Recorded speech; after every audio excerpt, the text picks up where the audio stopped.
So on my timeline, I noticed a video from Tim IRL interviewing Enrique Tarrio, the chairman of the Proud Boys, gave me the perfect opportunity to have my opinion about the Proud Boys. Now, this is going to be like a two-parter into one thing. One is going to be my opinions about this interview, and adding to, I guess, the topic of the Proud Boys being supremacists or white supremacists or a hate group. Let me say it right now so that we're clear.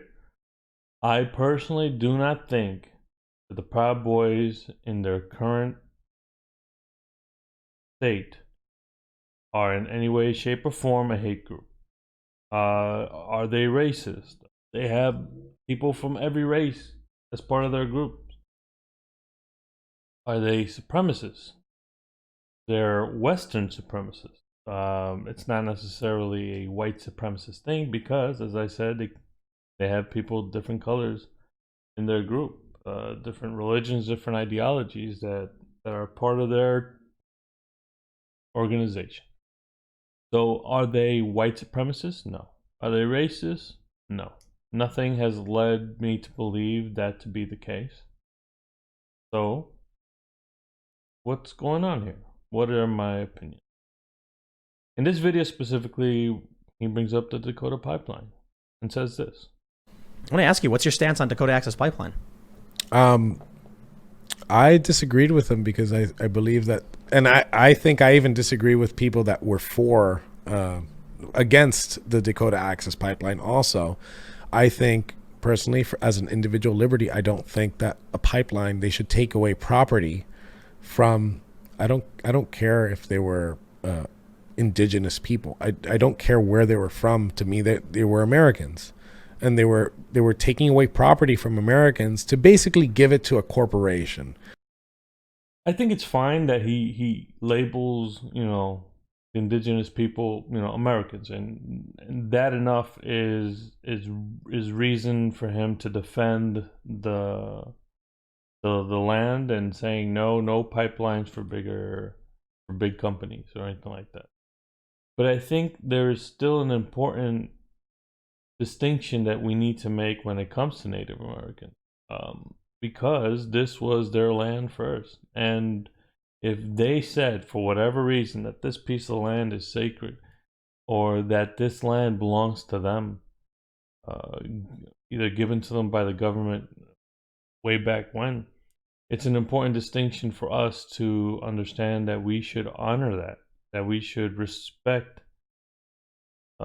their ownership of that land, whether historically or legally. Let's take Mount Rushmore, for example.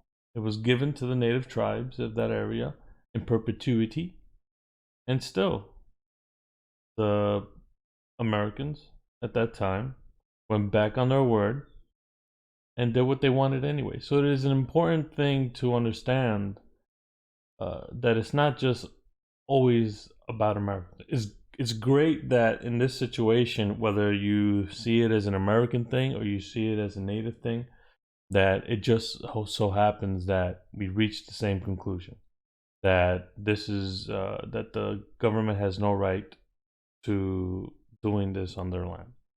But I think we shouldn't forget the fact that the land was initially Native American land, and they would have, in my opinion, more claim to it than any government. I grew up living in this world where, I was told we won that fight. Race didn't matter. The civil rights, Martin Luther King Jr., all that good stuff, discrimination, it was illegal. It still exists. Racism's still a problem, but we've won that fight, and now we have the law on our side. I grew up with people of a bunch of different racial backgrounds. We even had some immigrant.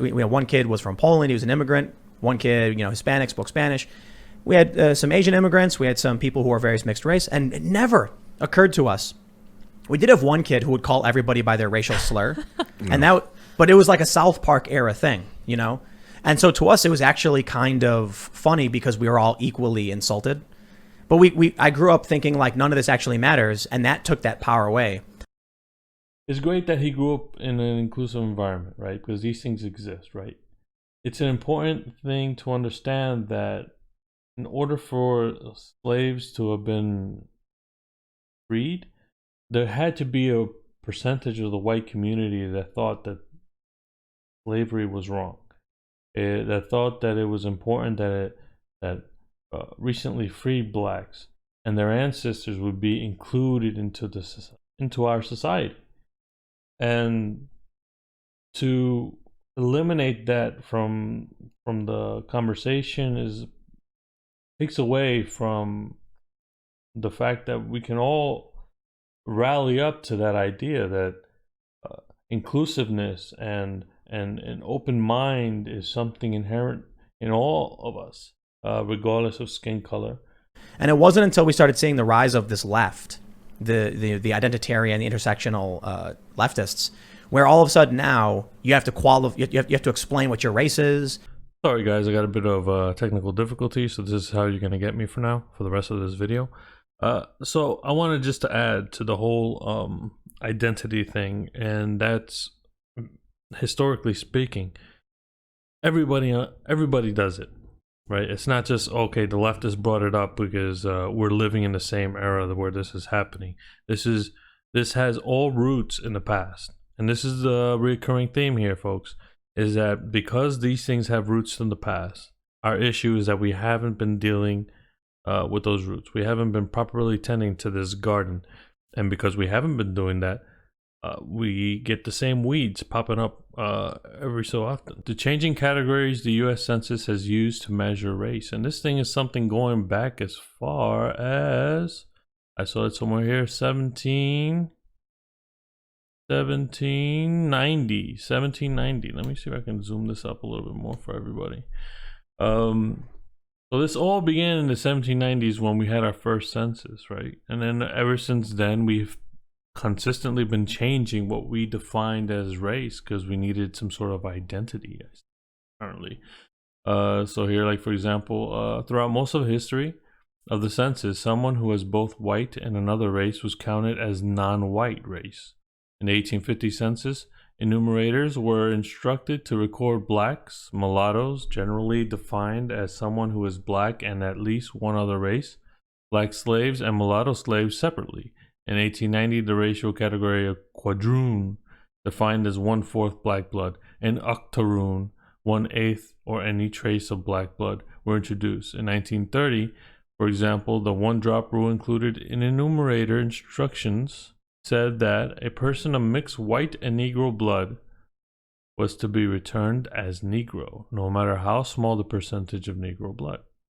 I was thinking it's kind of like an example of brotherhood is one way you put it, but like giving men meaning. It doesn't have to be men really, but giving people meaning in today's culture. You were talking earlier about how great it would be if you could highlight the conversations that people have across the aisle, like at a rally when the people from Antifa speak with the people from Proud Boys and they communicate. Like Jordan Peterson had a great viral video where he was communicating with students that disagreed with them and they were yelling and he was just calmly communicating for 10 minutes. Mm-hmm. And he also is focused on giving people meaning. So I see this through line of, and I think that Antifa, those people are finding meaning in what they're doing. And that we're lacking that in culture these days. I don't know why, maybe too much social media, but why meaning has gone astray for young people or for even adults maybe.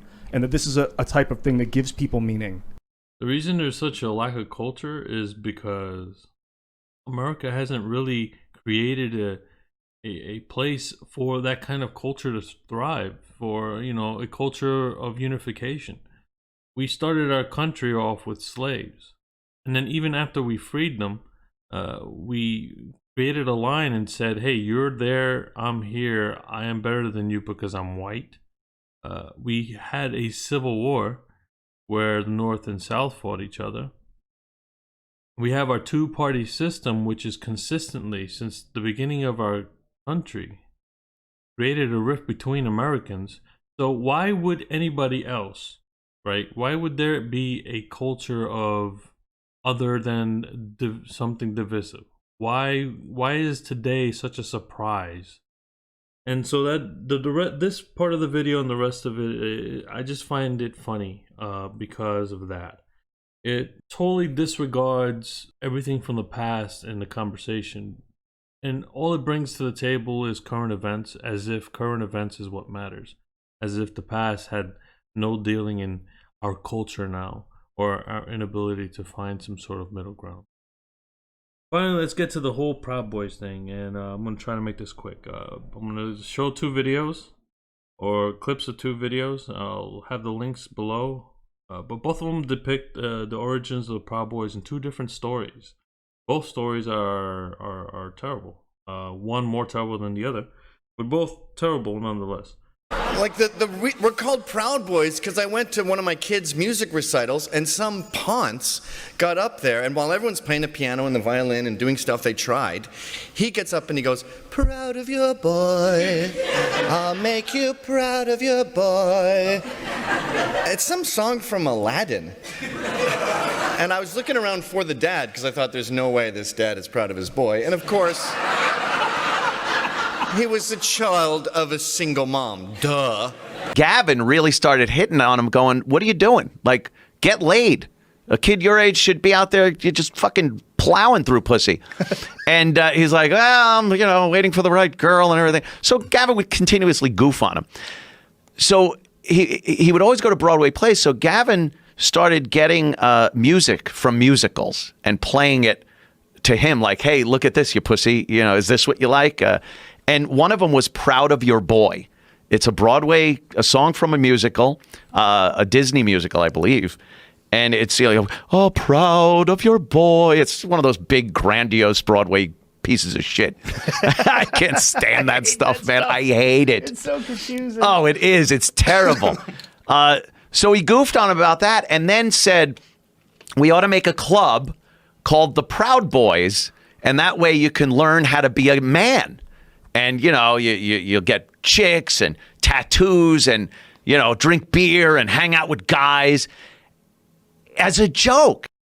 I know in one video he talks about how individuals were calling them male chauvinists, and he said no, he was chauvinist because of that definition. But male chauvinism isn't exactly a far-fetched from their ideology, especially if you take into account how Proud Boys came to be. And if that is the leader of your group, how exactly am I supposed to depict everybody else who is involved with them?